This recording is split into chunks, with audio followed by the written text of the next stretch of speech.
um prazer tê-lo conosco no curso de Direito Administrativo. Iniciaremos nesta aula uma análise minuciosa dos dispositivos contidos na Constituição Federal, do artigo 37 até o artigo 41.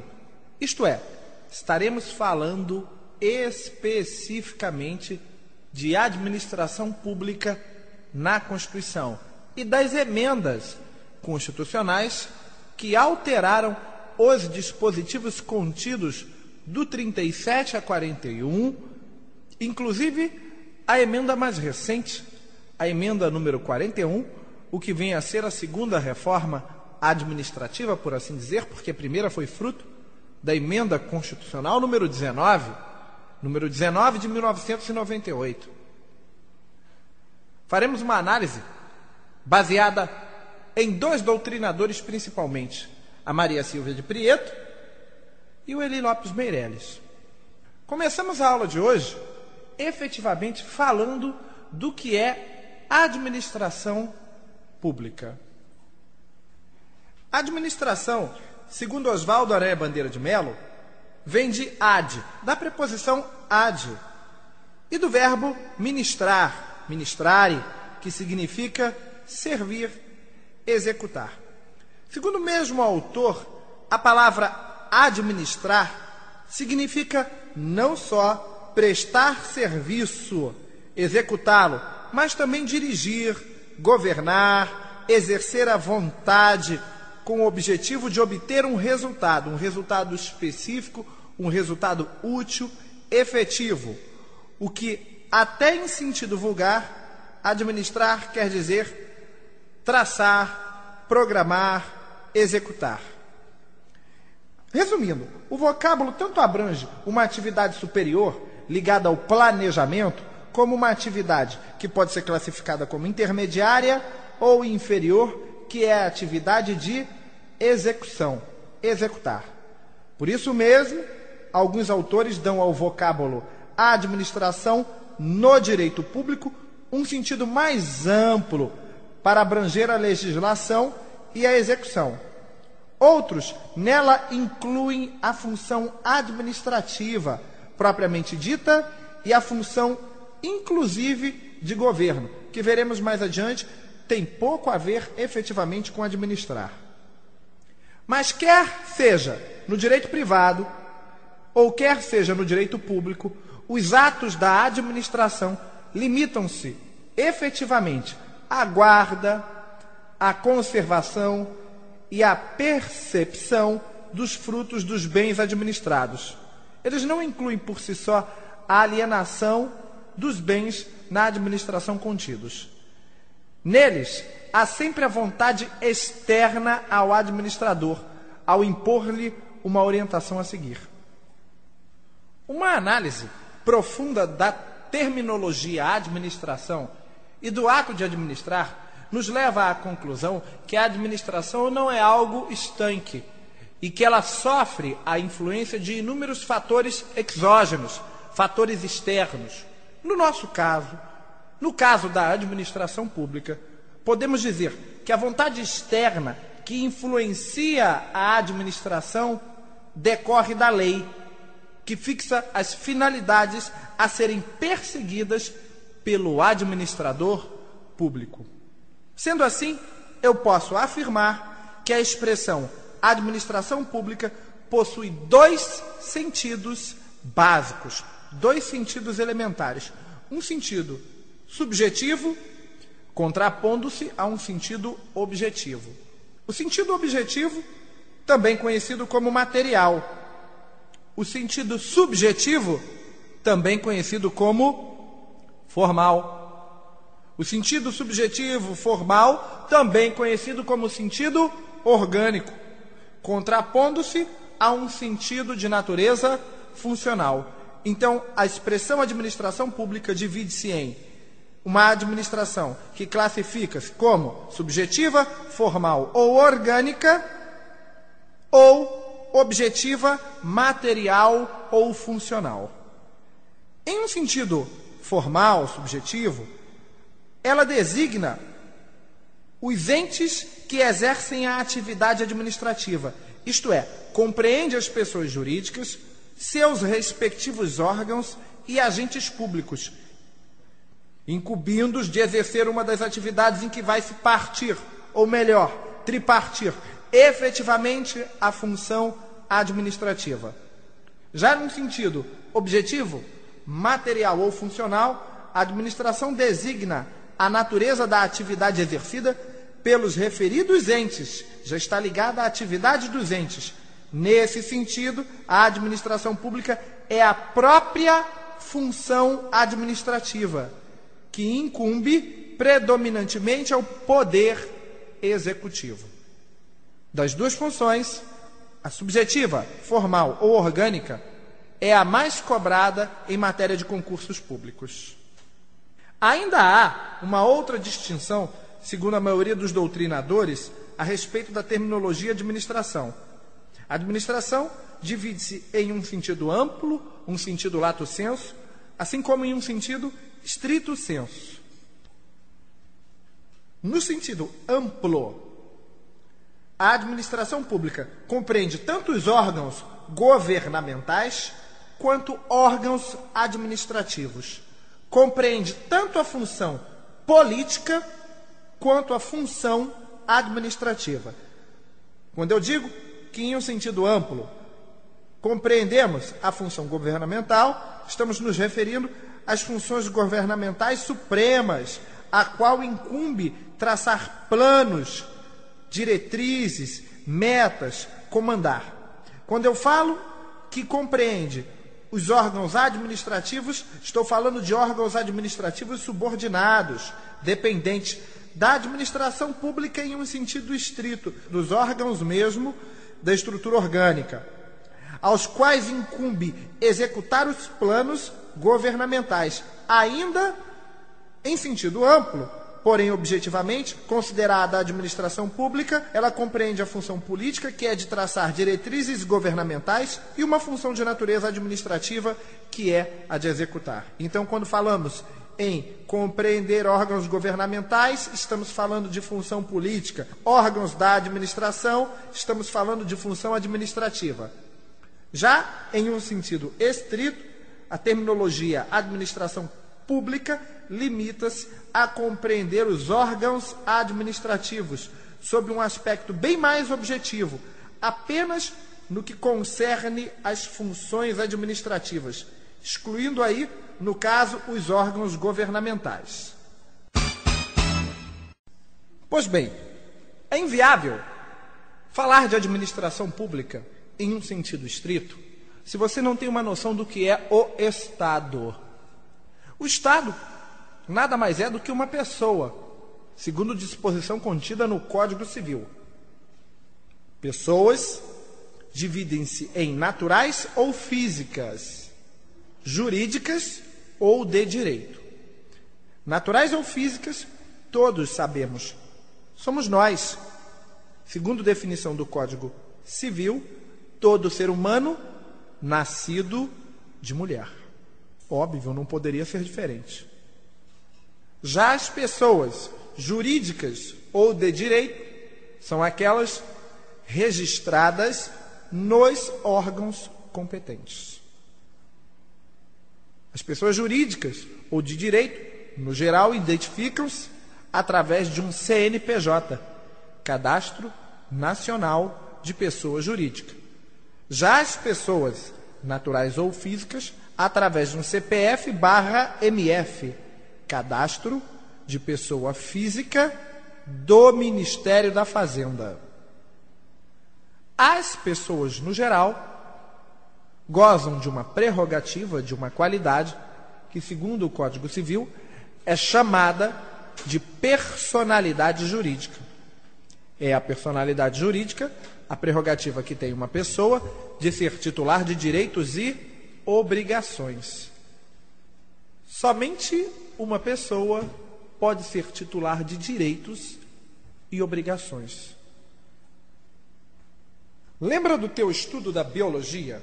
Lembra quando você estava fazendo o seu ensino fundamental, antigo primário, antigo primeiro grau, E lá no estudo da biologia você descobriu que as pessoas dividem-se em cabeça, tronco e membros, uma divisão elementar. E você descobriu no estudo da biologia os sistemas. Lembra da definição de sistema dentro da biologia? Sistema nada mais é do que o conjunto de órgãos que tem uma determinada função dentro de uma pessoa. Então, você chegou a uma conclusão lógica, lá no seu ensino fundamental. Você chegou à conclusão que toda pessoa é composta por órgãos. Toda pessoa natural é composta por órgãos. Essa análise é óbvia. Nós temos coração, pulmões, fígado, intestino, baço. Mas dentro de uma percepção mais ampla, você é capaz de afirmar que toda pessoa é composta por órgãos. Veja, eu não me limitei mais à figura da pessoa natural, porque para a pessoa natural esse raciocínio é óbvio. Eu expandi a minha análise para as pessoas jurídicas.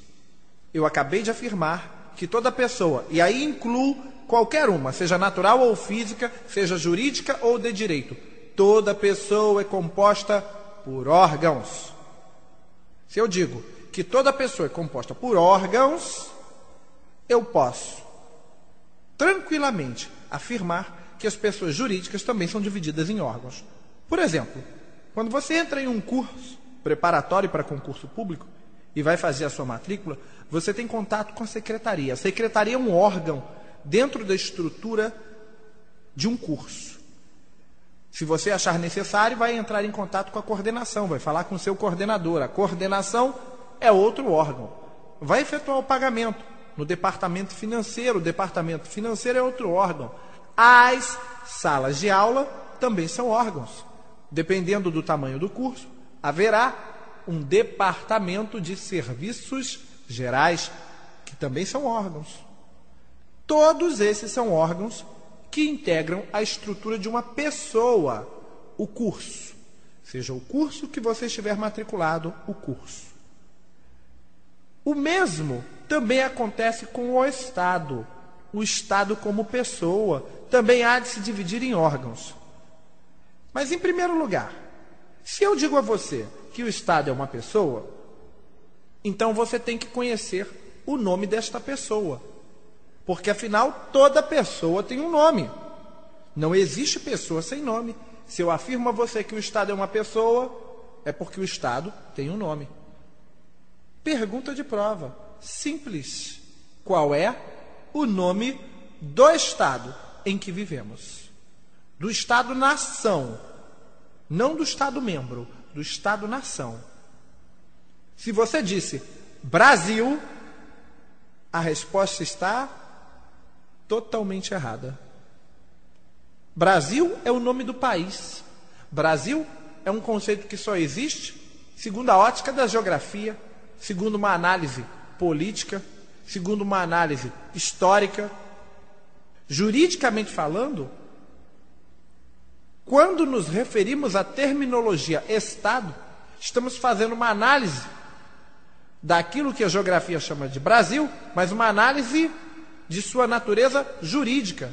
Não é mais uma análise geográfica. Quando a ciência jurídica olha para aquilo que a geografia chama de Brasil, ela não vê o Brasil, ela vê o Estado. E como Estado, ela verá, a ciência jurídica, a República Federativa do Brasil. Esse é o nome do nosso Estado. República Federativa do Brasil. E Brasil, Hammurabi, você deve se indagar. Brasil é um conceito que existe lá para a geografia. Brasil é o nome do país, não o nome do Estado. Agora, todos nós sabemos que uma pessoa pode ter dentro dela outras pessoas. É claro. Olha o exemplo de uma mulher gestante. Ela tem dentro dela outra pessoa. O bebê é outra pessoa. A mesma coisa também acontece com as pessoas jurídicas. Elas podem ter dentro delas outras pessoas jurídicas. O Estado, República Federativa do Brasil, tem uma divisão político-administrativa descrita no artigo 18 da Constituição Federal. O artigo 18 da Constituição Federal vai dizer que a República Federativa do Brasil divide-se política e administrativamente em União, Estados, Estados-membro, 26 Estados-membros, Distrito Federal e município, hoje excedendo ao número de 5.000 municípios. Passamos de 5.500 municípios. Então veja, o Estado, a República Federativa do Brasil, tem dentro dele outras pessoas, 4 pessoas distintas, não quantitativamente falando, mas qualitativamente falando. A União, aquilo que vulgarmente as pessoas chamam de governo federal, o que não é tão vulgar assim, muito pelo contrário, é até muito jurídico. O que você chama de governo federal é a União, é uma pessoa. Os Estados-membros, Estado do Rio de Janeiro, Estado de Minas Gerais, Estado de São Paulo, Estado do Rio Grande do Norte, Estado do Acre, Tocantins, Sergipe, Santa Catarina, Paraná, os estados e os municípios, assim como o Distrito Federal. Temos aí 4 pessoas distintas. E se eu pegar qualquer uma destas pessoas, eu vou descobrir que elas se dividem em sistemas e que esses sistemas são compostos por órgãos. Quais são os maiores órgãos dentro da estrutura de uma entidade, de uma destas pessoas que compõem o Estado, a República Federativa do Brasil? Pega, por exemplo, a União. O artigo 2º da Constituição Federal vai nos informar que são poderes da União o Executivo, o Legislativo e o Judiciário.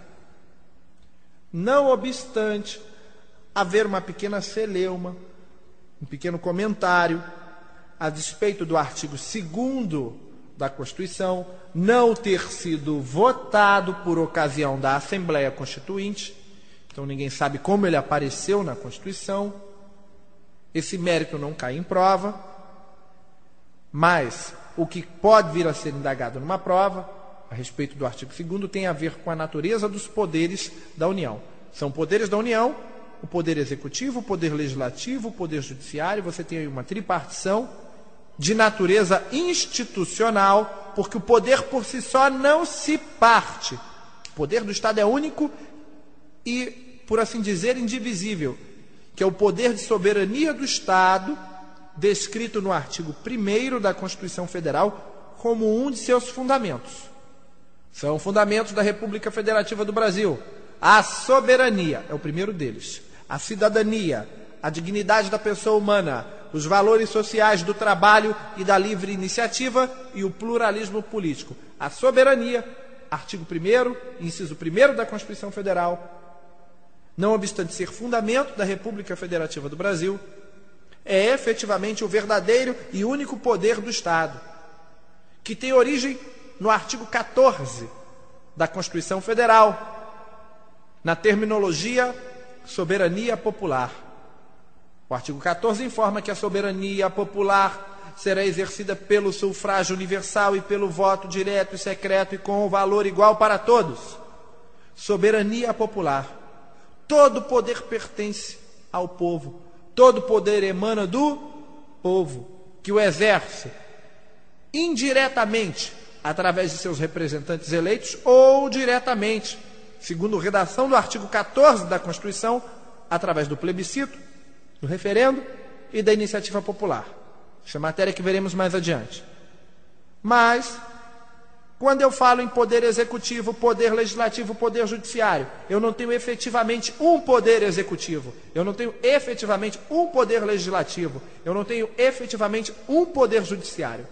Eu tenho uma institucionalização, por assim dizer, do poder de soberania do Estado. Eu tenho aí a figura de 3 grandes órgãos. Não obstante, no âmbito federal também termos o Ministério Público da União e o Tribunal de Contas da União, que são 2 órgãos com uma estrutura macro, por assim dizer. Então, quando eu falo em poder executivo, legislativo, judiciário, Tribunal de Contas e Ministério Público da União, eu estou apresentando órgãos que compõem a pessoa da União. A União é a pessoa. Estes, abre aspas, poderes fecha aspas, são órgãos que compõem a estrutura orgânica da União.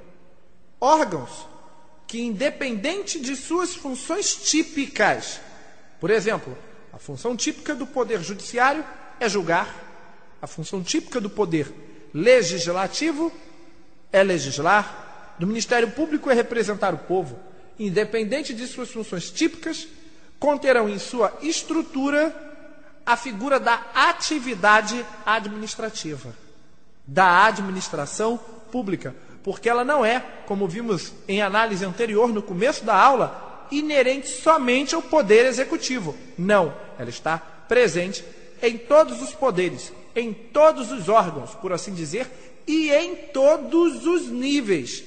A nível de gerenciamento, chefia, assessoramento, execução. Então, a função de administração pública não é uma atividade inerente, única e exclusivamente, ao Poder Executivo. Não.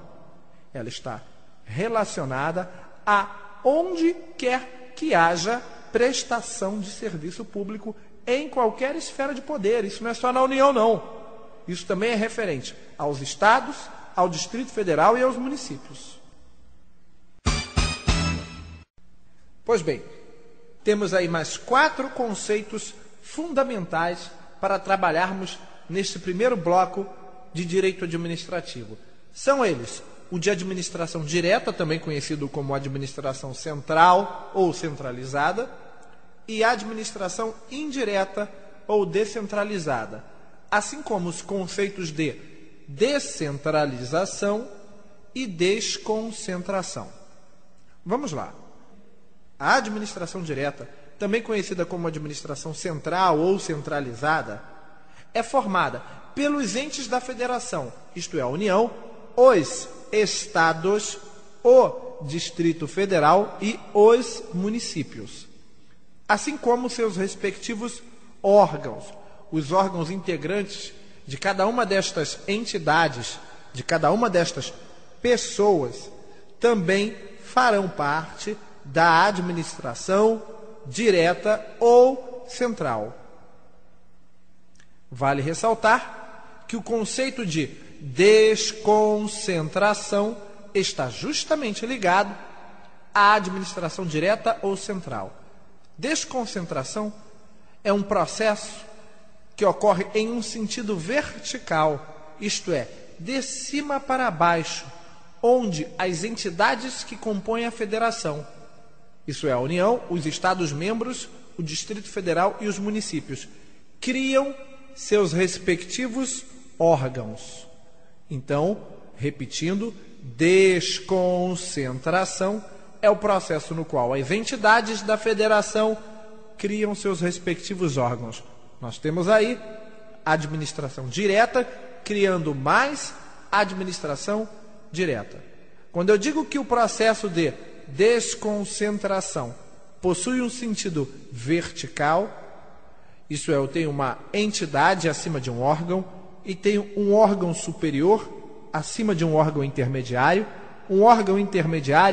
acima de um órgão subalterno, eu crio um vínculo entre estes órgãos, um vínculo de natureza hierárquica. Sim, hierarquia é característica da administração direta. É o vínculo, é o liame que se cria em um processo de desconcentração, onde eu tenho entidades criando órgãos, órgãos superiores criando órgãos intermediários e órgãos intermediários criando órgãos subalternos.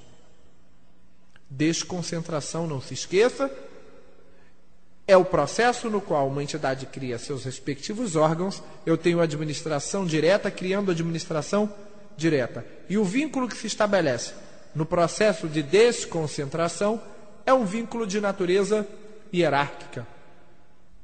A administração pública direta, não obstante poder desconcentrar, também pode descentralizar. O processo de descentralização já possui um sentido horizontal. Isto é, estamos criando, mas agora não mais órgãos, a administração direta ou central, também pode, além de desconcentrar, isso é, criar órgãos, ela também pode descentralizar, tirar do centro, jogar para a periferia. No processo de descentralização, a administração direta estará criando outras pessoas. Necessariamente, as autarquias, as fundações públicas, as sociedades de economia mista e as empresas públicas. A administração pública direta ou central, isso é, a União, o Estado-membro, o Distrito Federal, o município, quando descentralizam, eles não mais criam órgãos, eles agora criam outras pessoas, criam outras entidades que serão dotadas de personalidade jurídica. Por consequente, qualquer ato que uma autarquia, uma fundação, uma sociedade ou uma empresa pública venham a cometer, as entidades, as próprias, irão responder. Se o INSS, que é uma autarquia, no regular exercício de suas funções, gera um prejuízo a terceiros, terceiros não hão de processar a União para se haverem reparados desse prejuízo. Processarão diretamente o INSS. Se, por algum motivo, uma fundação pública qualquer, a Biblioteca Nacional, gera um prejuízo a terceiros, a Biblioteca Nacional responde diretamente, objetivamente. Por que a Biblioteca Nacional responde? Por que a Petrobras, que é uma sociedade de economia, responde? Por que o Correios, que é uma empresa pública, responde? Ou o INSS, que é uma autarquia, responde? E o Ministério da Fazenda não responde? E o Ministério da Saúde não responde? Necessariamente por seus atos. Diretamente, objetivamente por seus atos. Por um simples motivo. Autarquias, fundações públicas, sociedades de economia mista e empresas públicas são pessoas. O processo de descentralização cria pessoas. E se cria pessoas, são elas dotadas de personalidade jurídica, são capazes de responder por seus atos, são titulares de direitos e obrigações. Já o Ministério da Fazenda, o Ministério da Saúde, o Ministério da Educação, por exemplo, uma Secretaria de Segurança Pública, uma Secretaria Municipal de Educação, são órgãos, nascem do processo de desconcentração. E órgãos, caro ouvinte, não são dotados de personalidade jurídica. Você estudou isso lá na aula de Direito Civil. Órgãos são despersonificados. Por isso não são titulares de direitos e obrigações. Se um órgão falha no regular exercício de sua função, porque órgão tem função, órgão tem competência, órgão não tem obrigação. Órgão tem função, órgão tem competência. Se ele falha no exercício de sua função, se ele falha no exercício de sua competência, quem responde é a entidade, é a pessoa ao qual esse órgão integra. Quando o Ministério da Fazenda gera um prejuízo a terceiros, terceiro processaria, se fosse necessário, a União para se haver recuperado de seus prejuízos. Se no regular exercício da função, uma Secretaria de Segurança Pública, uma Polícia Militar ou uma Polícia Civil, no regular exercício da função, gera um prejuízo a terceiros, terceiros não vão processar a polícia, nem a civil, nem a militar, nem a Secretaria Estadual de Segurança Pública, onde processar o Estado, aquela polícia, aquele corpo de bombeiros, aquela defesa civil, façam parte. Não processarão a polícia, o corpo de bombeiros, porque são órgãos. Certa feita, um aluno meu, voltando de um carnaval na região dos Lagos do Rio de Janeiro, me falou uma curiosidade. Quando ele me falou essa curiosidade, que ele havia percebido, uma coisa que ele viu ao longo da viagem dele, Rio, região dos Lagos, Rio, Cabo Frio, quando ele me falou isso, eu quase tive um infarto. Na hora, eu procurei o meu exordil e quase que eu não encontrei. Meu coração palpitou, eu achei que ele ia parar naquele momento e eu ia morrer com aquela declaração daquele aluno. Esse aluno simplesmente afirmou o seguinte: Hammurabi eu vi, Eu peguei o meu carro e dirigindo sobre a ponte do Rio-Niterói, eu olhei para a direita, Baía da Guanabara, e eu vi aquele lindo porta-aviões da Marinha. Ele estava falando do navio aeródromo, né, o São Paulo. Eu vi aquele lindo porta-aviões da Marinha. Quando ele falou isso, eu já senti a pontada no coração. Ai, vou morrer.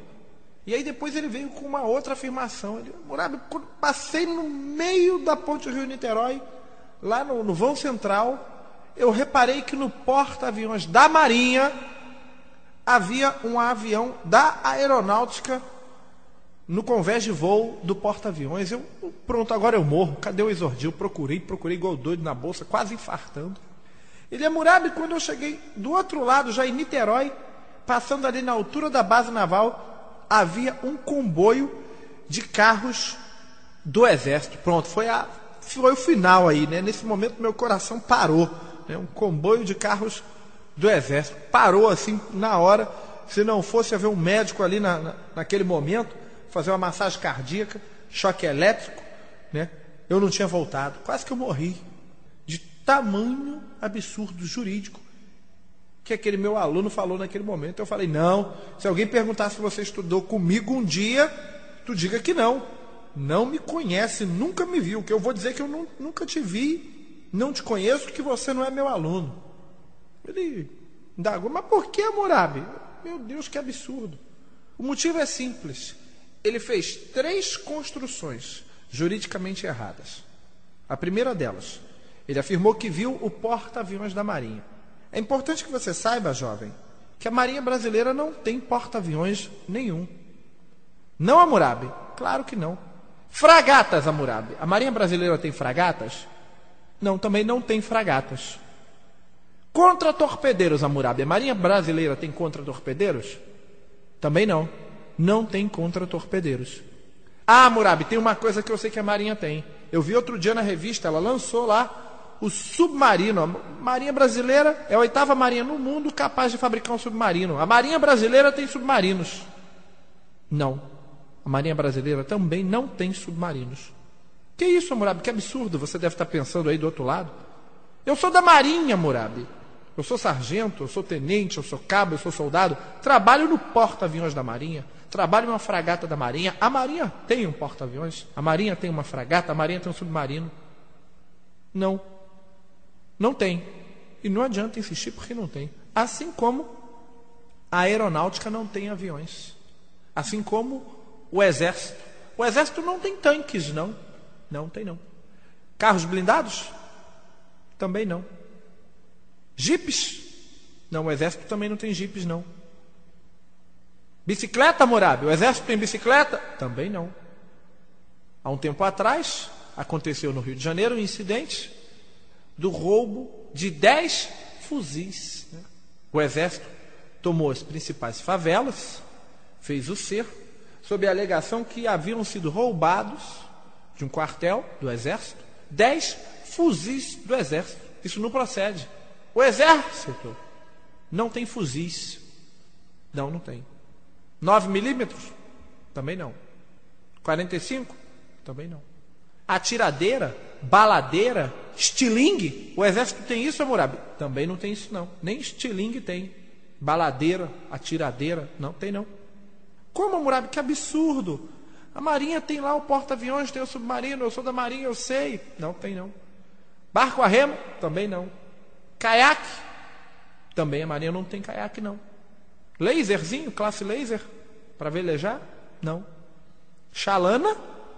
Também não tem chalana. O motivo é simples, caro ouvinte da Rádio Concursos. A Marinha, o Exército e a Aeronáutica são órgãos integrantes de um ministério, o Ministério da Defesa. Todos os ministérios são órgãos. Todos os ministérios são órgãos que compõem a estrutura de um órgão maior, que é o Poder Executivo. Uma vez que o Poder Executivo é um órgão e os ministérios são órgãos, e eu digo para você que órgão não é dotado de personalidade jurídica, eu afirmo a você que um órgão não é titular de direitos e obrigações. Só quem é titular de direitos e obrigações vem a ser uma pessoa. Então, A União, por exemplo, tem direitos e obrigações. Seus ministérios não. Eles têm função, eles têm competência. Órgão tem função, órgão tem competência. Se eu digo que o porta-aviões é da Marinha, eu estou afirmando que a Marinha detém a propriedade do porta-aviões. E a Marinha não pode ser proprietária de um porta-aviões, de uma fragata, de uma corveta, de uma chalana. Não. Assim como a aeronáutica não pode ser proprietária de um avião, ou o exército de um tanque ou de um carro, porque são órgãos.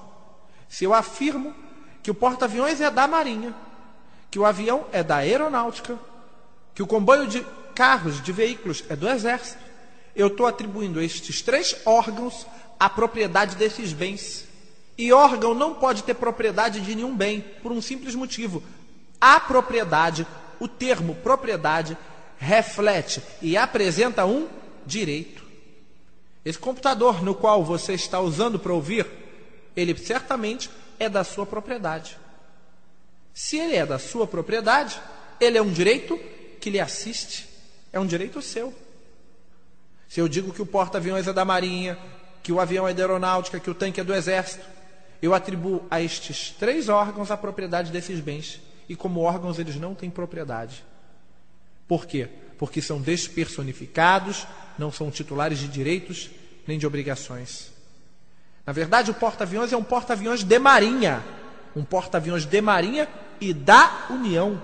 Ele pertence à União. A União é a pessoa que é dona do porta-aviões, proprietária do porta-aviões, por assim dizer.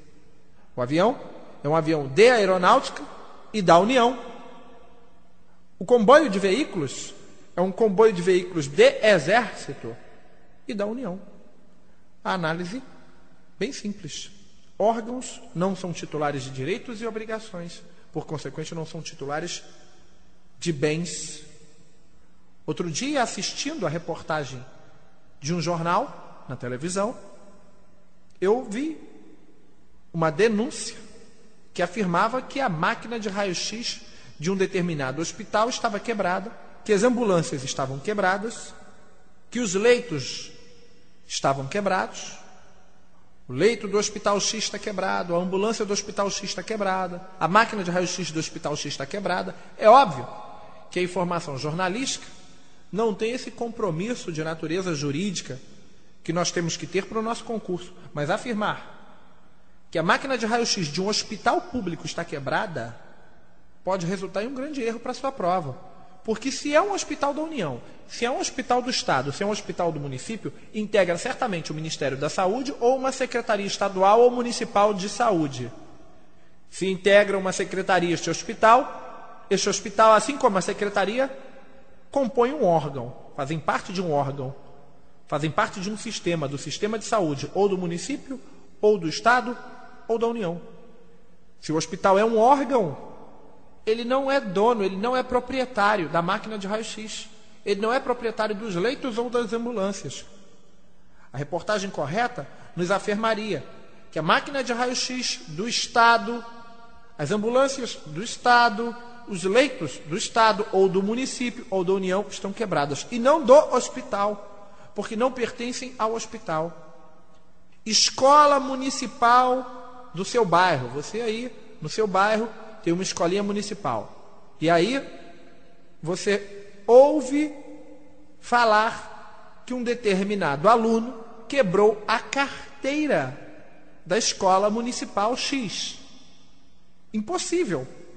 Esse aluno que você ouviu falar, que quebrou a carteira da escola municipal X, ele não pode ter quebrado essa carteira da escola municipal X por um motivo simples. A carteira não é da escola. Se é uma escola do município, a carteira não pertence à escola. Ela pertence ao município.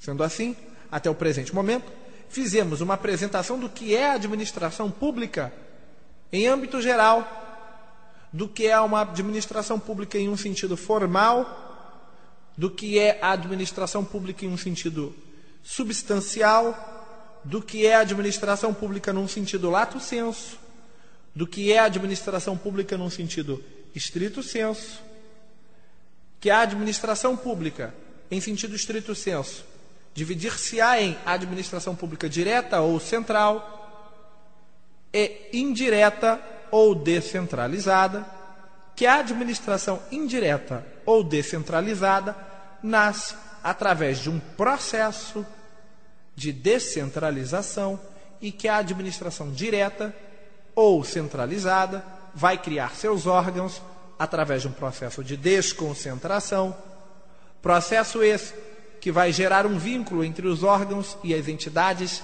de natureza hierárquica, em detrimento de um vínculo de natureza finalística que há de se estabelecer entre as entidades da administração direta e indireta.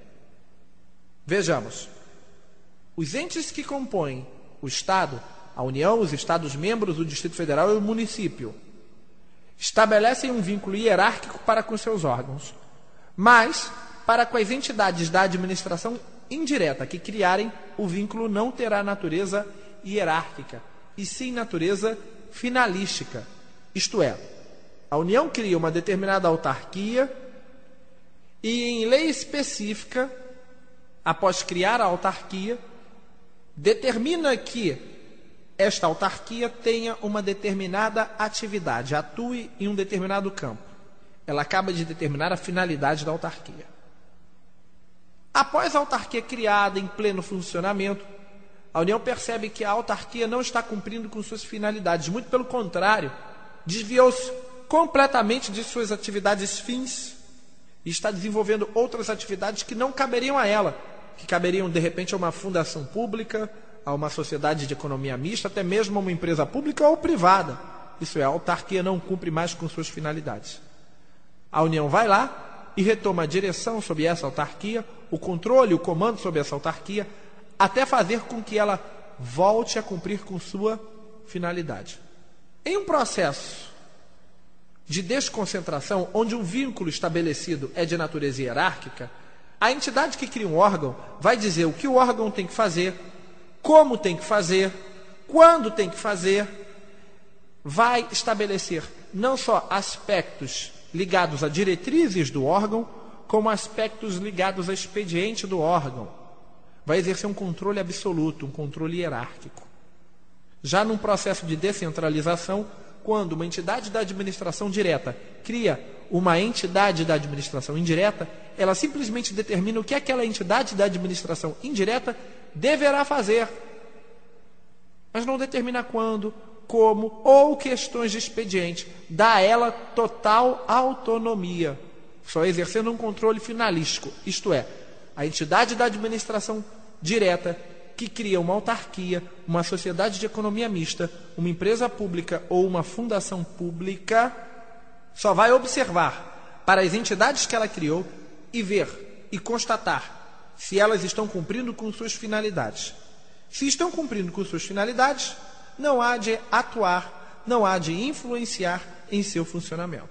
Lembrando que as autarquias e as fundações públicas, assim como a União, o Estado-membro, o Distrito Federal e os municípios, as autarquias e as fundações públicas são consideradas, pela maioria dos doutrinadores, estão aí nos livros de direito administrativo, pessoas jurídicas de direito público. Conceito também visto na aula de direito civil. Pessoas jurídicas de direito público. Já as sociedades de economia mista e as empresas públicas são consideradas pessoas jurídicas de direito privado. Isso inquestionavelmente. Existem já alguns livros no mercado de alguns doutrinadores que consideram algumas fundações criadas pelo poder público como de direito privado. Mas isso não é o mérito da nossa aula hoje. Na nossa próxima aula, estaremos vendo aspectos específicos a despeito das autarquias, fundações públicas, sociedades de economia mista e empresas públicas. Assim como entraremos na análise dos 5 princípios básicos da administração pública. O princípio da legalidade, o princípio da impessoalidade, o princípio da moralidade, o princípio da publicidade e o princípio da eficiência.